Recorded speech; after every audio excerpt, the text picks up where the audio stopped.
Hello મિત્રો, CCE અને અન્ય દરેક પરીક્ષાઓનું ઇંગ્લિશ ગ્રામર એટલે બેસ્ટ વિકલ્પ અને એકમાત્ર વિકલ્પ એટલે એન્જલ ઇંગ્લિશ એપ્લિકેશન. અત્યારે જ ડાઉનલોડ કરો અને અભ્યાસ કરવાનું શરૂ કરો. અંગ્રેજીનો તમારો પ્રોબ્લેમ હંમેશ માટે દૂર કરો. Dear friends, once again welcome to Angel English Academy. Kishan Rathod આપનું એન્જલ ઇંગ્લિશ એકેડેમીમાં ફરી હાર્દિક સ્વાગત કરું છું. હજુ આગલા વિડીયોમાં હું કહી રહ્યો છું કે કોઈ એક બુકનું સીસી ટાઇટલ્સ લઈને જોઈ લો, તમે એમાંથી તૈયારી કરી નાખો તો પાસ નહીં થવાય એમ. હવે હજુ એ વાત થઈ રહી, વિડીયો પૂરો થયો ત્યાં કોલ આવ્યો મને, નામ તો અત્યારે હું નહીં આપું એમ, કે સાહેબ આ મારે તમારી પાસે બુક છે એમાં સીસી નું બધું આવી જાય, મારે સીસી ની તૈયારી કરવી છે. મેં કે સીસી માં શું આવે ભાઈ? એ કે સીસી માં આવે એ બધું તમને સામેની વ્યક્તિને જેને લાગુ પડે ને આ બધાને કહું છું, કડવા શબ્દોમાં ને કઠોર શબ્દોમાં. એટલે તમારે કોઈ એક્ઝામ પાસ કરવી છે, તંબુરો તમે પાસ કરવાના છો, તમને એ નથી ખબર જ કે એના સિલેબસમાં શું આવે છે. તમે ટાઇટલ જોવો સીસી પછી બધું ભયડી નાખો, એમ થોડી ના પાસ થવાશે. યુ મસ્ટ નો, નહીતર મૂકી દો યાર, વાડીએ વ્યા જાઓ, ખેતી કરવા માંડો, બાપાને કામ કરાવો, જે કામ કરતા હોય એમાં મદદરૂપ થાય. બાપાને એમ થાય છે કે મારો દીકરો છે એ મને હેલ્પફુલ થાય છે, ને દીકરી હોય તો મમ્મીને મદદ કરવાનું કામ કરી દો. એ તમારા માટે પેટે પાટા બાંધીને મહેનત કરે છે, અને ડોબા જેવા તમને એ નથી ખબર પડતી કે આના સિલેબસમાં શું આવે છે. આજે કેટલો ટાઈમ રહ્યો સીસી નો? 2 મહિના હજુ બાકી નથી હવે માત્ર, અને કેટલા સમયથી તૈયારી કરવાની હોય તો તૈયાર કરીને રાખવું જોઈએ. કાંઈ એડ ઉપર થોડી ના બધું થવાનું છે એમ. શું કરવું યાર, હવે ગુસ્સો આવે છે મને તો. ચાલો યાર, સીસી આપણે પીવાયક્યુ લઈ રહ્યા છીએ, જૂના પેપર્સ બધા સોલ્વ કરી રહ્યા છીએ એમ. સાહેબ આ લઈએ તો વોકેબ આવી જશે, ડોબા નો આવે વોકેબ. એકેય કોર્સ એવો નથી કે જેમાં બધું વોકેબ પૂરું થતું હોય. એટલે અલગ અલગ બુક્સ વાંચવી પડે બધી. વોકેબમાં ગ્રામર આવી જાય બધામાંથી, પણ એ થિયરિકલ હોય જ્યાં સુધી. હવે તમે કોઈ ગ્રામરની બુક તૈયાર કરો તો એમાં ટેન્સ બધાય બારે બાર હોય. મારી જે પાર્ટ 1, 2, 3 છે એમાં બારે બાર ટેન્સ છે, પણ એ એટલું તૈયાર કરીને તમે પરીક્ષામાં ન પાસ થઈ શકો. એના માટે તમારે પીવાયક્યુઝ કરવા જ પડે. કેવી સિસ્ટમથી પૂછાય છે, કેવા બે કાળને ટ્વિસ્ટ કરીને પૂછે છે, એ વસ્તુ તમને માત્ર અને માત્ર પીવાયક્યુઝ અથવા તો એમસીક્યુઝ એમાંથી જ મળવાના છે. બધે થિયરી 2 કલાક ન પડે. કોઈ પણ વિષયની થિયરી, દાખલા તરીકે અંગ્રેજીની તૈયારી કરતા હો, તમારે બધા કાળ શીખવા છે તો ધબેડી નો નખાય. બધા કાળ એક કાળ શીખો અને એની પ્રેક્ટિસ કરો, કા 3 સાદા કાળ શીખો ને એની પ્રેક્ટિસ કરો, 3 ચાલુ કાળ એની પ્રેક્ટિસ, 3 પૂર્ણ કાળ ને એની પ્રેક્ટિસ, અને પછી 3 ચાલુ પૂર્ણ કાળ ને એની પ્રેક્ટિસ. અથવા તો વર્તમાનના 4 લઈ લો, સાદો ચાલુ પૂર્ણ ચાલુ પૂર્ણ, પણ એમ સેટ નહીં થાય સરખું, કારણ કે એક કાળના ઓછા પૂછાય. છતાં એમ કરી નાખો તો પાસ થવાય. તો ઉપર ચલો આમ નજર ફેરવીને આ ઓકે, હાલો કિશન સર નો મગજ છટકી ગયો છે ને ગુસ્સે થઈ ગયા છે. આગળ વધીએ આપણે. સીસી પ્રિલિમ્સ 7/4/2024 ના રોજ લેવાયેલી શિફ્ટ 2 એટલે 12 થી 1 નું પેપર સોલ્યુશન છે. એમાં 12 + 3 લખ્યા છે. એનો અર્થ એવો છે કે કોમ્પ્રિહેન્શન ના 3 લીધા છે, કારણ કે 2 સિનોનિમના છે ને 1 એન્ટોનિમના છે.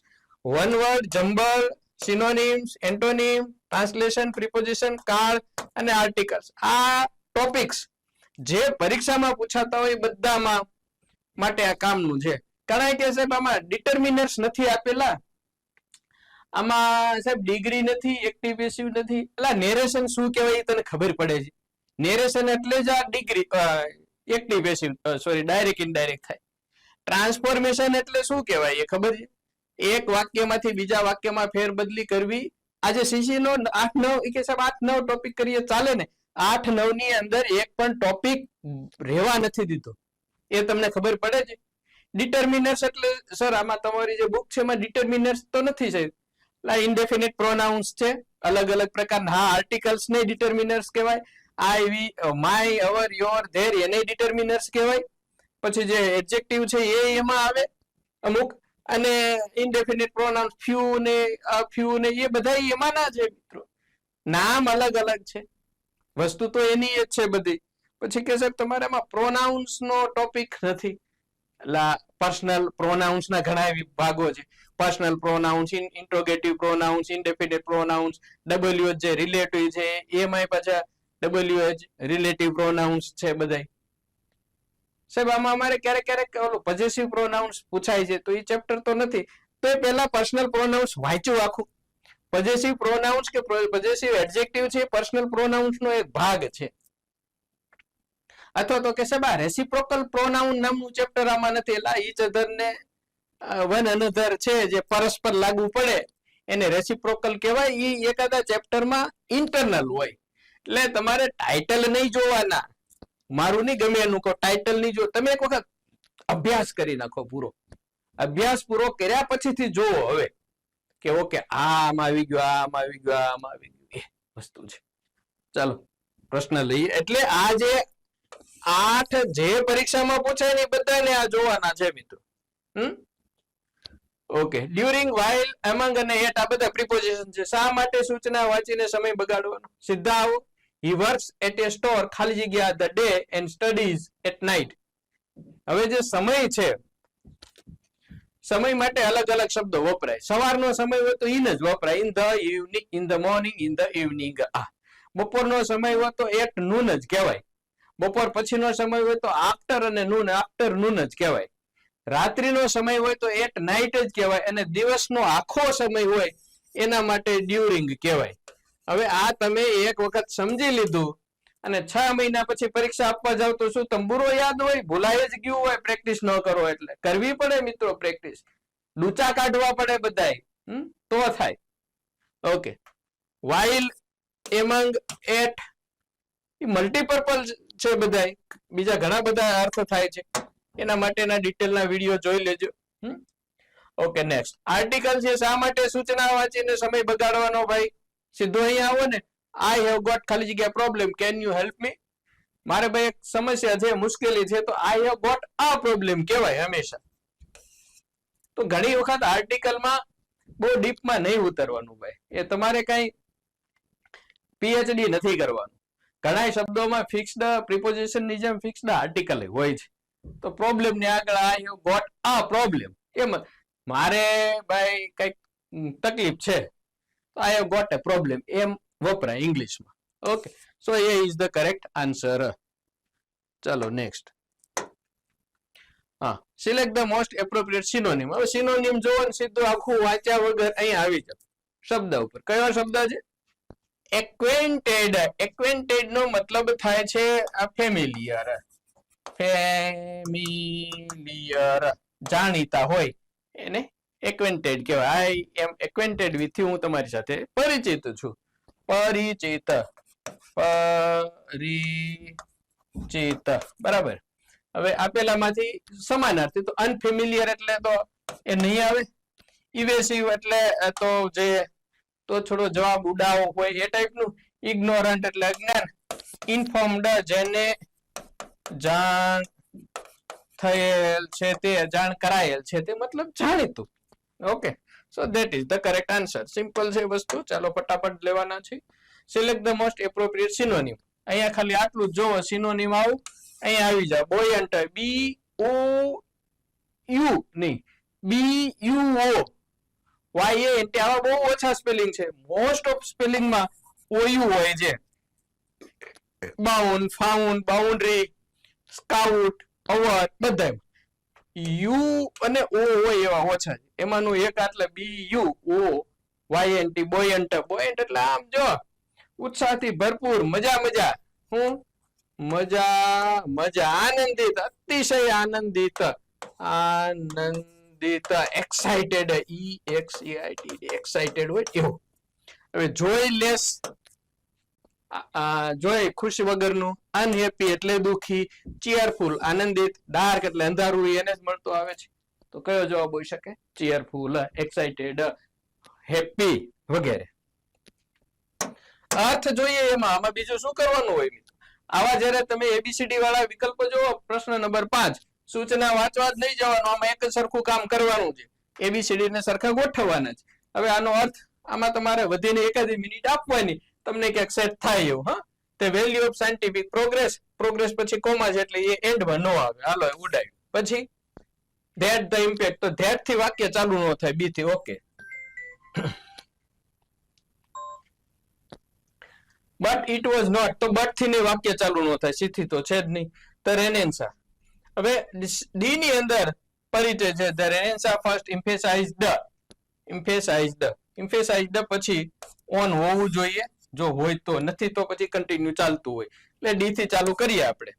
તો ડી થી ચાલુ થાય એવા એથી થાય the value of scientific progress થી થાય, પણ progress that the impact but it was નથી સેટ થતા કે આમાંથી એકાદું છે. હવે પેલા લઈએ એ વાળું ડીએસીબી. The Renaissance first emphasized the value of scientific progress, but it was not until the 18th century industrial revolution in the West that the impact of science on everything living became apparent. પરિચિત બન્યું. અને ડીસીએબી માં શું છે? The Renaissance first emphasized but it was not until the 18th century industrial revolution in the West the value of scientific progress that west પછી the value of set થતું નથી, કારણ કે વેસ્ટ પછી કોમા જોઈએ. તો A will be the correct answer. નો ખ્યાલ આવે તો છોડી દેવાનું મિત્રો આમાં. ઓકે, ઇન્વર્ટેડ કોમામાં આપેલા શબ્દ માટે શબ્દ સમૂહ માટે એક શબ્દ. Which of the options substitutes the word segment within the single quotes. એક સિંગલ ઇન્વર્ટેડ કોમામાં આખું વાક્ય. Some people fear from the fear of closed space. Closed space ઘણાને બીક લાગે, મને છે એવું. દાખલા તરીકે હું જે ઓફિસ હોય અથવા જ્યાં રહેતો હોય, વર્ક કરતો હોય, અને બહાર નીકળું મને આકાશ ન દેખાય, મને ન મજા આવે. એટલે ભય નથી, આઈ ફીલ બેચેની એવું લાગે મને. એટલે અને બીજું કે મારું રહેણાંકમાં આમ ફરતી બાજુથી પેક હોય ડબ્બા જેવું, એ પણ મને ન ગમે. ભય નહીં, પણ ધેટ આઈ ડોન્ટ લાઈક. ઘણાને અમુક પ્રકારનો ભય હોય, હજારો પ્રકારના ભયો છે. પુસ્તકોનો ભય દાખલા તરીકે તો એ છે બિબ્લિયોફોબિયા, બુક્સ નો ભય. બુક્સ વાંચવાનું ન ગમે, અભ્યાસ કરવાનો ભય. એ મનમાં અભ્યાસ કરીશ તો આવું થશે, બુક નો ડર લાગે વગેરે. નોમોફોબિયા. ઓહો, નોમોફોબિયા. નોમોફોબિયા. નોમોફોબિયા એટલે કે જો મારી પાસે મોબાઈલ નહીં હોય તો શું થશે મારું, તારું કઈ નહીં થાય. ભાઈ બહેન, ભાઈ ને તો નહીં, બેન. નોમોફોબિયા એટલે fear of being without mobile. Mobile વગર રહેવાનો ભય, ડર, શું થઈ જશે મારું, એને કહેવાય નોમોફોબિયા. હાઇડ્રોફોબિયા. હાઇડ્રો ખ્યાલ છે? હાઇડ્રો એ પાણી સાથે સંકળાયેલો શબ્દ છે. એટલે ફિયર ઓફ વોટર ઘણાને હોય છે.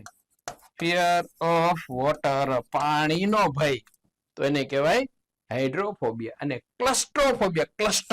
ક્લસ્ટર એટલે ઝુમખું, ને ક્લસ્ટ્રોફોબિયા એટલે આમાં બંધિયાર જગ્યા ઝુમખા જેવું હોય, એનો ભય છે ને. મજાનો પ્રશ્ન સરસ છે.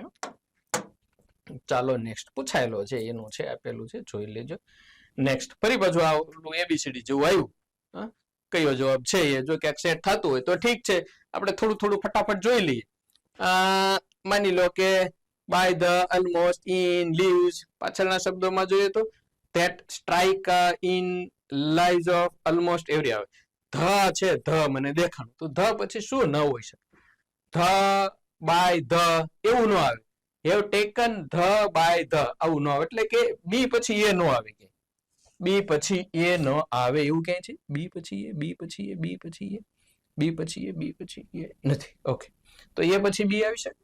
By the occurrence of natural disaster that strike almost a આવી શકે. ઓકે, પછી ધ ઇન રિસન્ટ ટાઈમ્સ, તો બી પછી સી ન આવે, કારણ કે ધ ઇન તો બી પછી સી, બી પછી સી, બી પછી સી, બી પછી સી ન સેટ થાય ને ભાઈ. જો આવું થાય. Have taken the in recent times. The in recent times, the પછી નામ હોવું જોઈએ ને કઈક આમ, ધ બુક, ધ પેન વગેરે, એટલે નથી, ન આવે. ધ લાઈવ આવી શકે. હવે કા ડી થી કા શરૂ થાય અને કા સી થી. ડી થી lives of thousands of innocent people, C in recent times નો સેટ થાય ને, તો સી થી શરૂ કરીએ. તો in recent times we are often shocked. Shocked આપણને નવાઈ લાગે છે અમુક બાબતથી, તો શોક્ડ પછી પાછું બાય આવવું જોઈએ. Shocked by XYZ. તો સી પછી એ આલે, તો સી પછી એ છે. હા, In recent times, we are often shocked by the occurrence of natural disasters that strike almost every country and have taken the lives of thousands of innocent people. That is the correct answer. Okay, Gujarati અર્થમાં આપણે અત્યારે પડતા નથી. You must see them. 8. People who live in apartments find it convenient to raise dwarfed varieties of trees and shrubs in pots. શા માટે આપ્યું જવું? SSC GD 1 December 2021 shift 1 માં પ્રશ્ન પૂછ્યો છે. કિશન સર ગોતી આવ્યા ક્યાંકથી પૂછાયેલો છે, એ તો મળી ગયું. હવે which of the options substitutes the word segment within the single quotes in the given sentence? Okay, people who live in apartments find it convenient to raise dwarfed varieties of trees and shrubs in pots. એટલે ઓલા મોટા જે આંબા ને પીપળા ને આંબલી ને વડલા મોટા વૃક્ષો હોય ને એને કુંડાની અંદર વાવી અને પછી એના પાન ને ઉપરનું જે ભાગ હોય ને વધવા માટે તમે ટોચ ને કાપી નાખો ને એટલે વધે નહીં, આમ ફાલે. તો એ જે વધવાનો ભાગ હોય ને કાપતા જાય. એટલે આવડું કુંડું હોય અને એમાં પછી કેરી આવે, આંબલીઓ આવે, ફળો આવે. એને શું કહેવાય? એને કહેવાય બોન્સાઈ. એને કહેવાય બોન્સાઈ. બાકીના શબ્દો છે અર્થ શોધી લેજો કે આપી દઉં. ઇમ્બ્રોગ્લિયો, રેમિસ, પ્રેડિકામેન્ટ એ બધું નેગેટિવ, ઉડાવ, ખરાબ, અવ્યવસ્થિત એવો અર્થ આપતા શબ્દો છે. ચાલો next. Select the most appropriate preposition. ભાઈ શા માટે સમય બગાડો? ખબર જ છે across on beside preposition જ છે. આઈ સ્વિમ ને હી સ્વિમ, ખાલી જગ્યા the river, across the river, on the river, beside the river, inside the river. નદીમાં તરવાનું હોય પણ તરીને સામે કાંઠે જવાનું હોય તો એક બાજુથી બીજી બાજુ માટે વપરાય એક્રોસ. સાવ સિમ્પલ વાત છે. આવા વાક્યો, આવા પ્રશ્નો તમે જ્યારે 20 માર્કના પ્રશ્નો હોય ને મિત્રો, તો 8-10 તો આમ તમારે આપણે એમ કહીએ ને ચપટી વગાડતા એવા હોય. 3-4 હોય થોડાક લિટલ બીટ ટફ. એમાંથી 2-3 પ્રશ્નો થોડાક ઊંધે માથે તમને ગોટે ચડાવે એવા હોઈ શકે. ચાલો 9-10 One of the key traits of the successful experimenter is intellectual honesty. One of the એટલે આમાંનું એક સફળ પ્રયોગકર્તાના મુખ્ય બૌદ્ધિક પ્રામાણિકતા લક્ષણોમાંનું એક છે. સફળ પ્રયોગકર્તાના મુખ્ય બૌદ્ધિક પ્રામાણિકતાના લક્ષણોમાંનું એક છે. One of the key traits of the successful experimenter is intellectual honesty. બૌદ્ધિક પ્રામાણિકતા. બૌદ્ધિક પ્રામાણિકતા લક્ષણ આ એક છે. ઓકે, સફળ પ્રયોગકર્તાના મુખ્ય લક્ષણોમાંનું એક લક્ષણ બૌદ્ધિક પ્રામાણિકતા છે. એટલે એની બી કરેક્ટ થાય. સફળ પ્રયોગકર્તાના મુખ્ય લક્ષણોમાંનું એક લક્ષણ એટલે બૌદ્ધિક. વન ઓફ ધ મારે એમ કેવું, one of the famous actors of India is XYZ.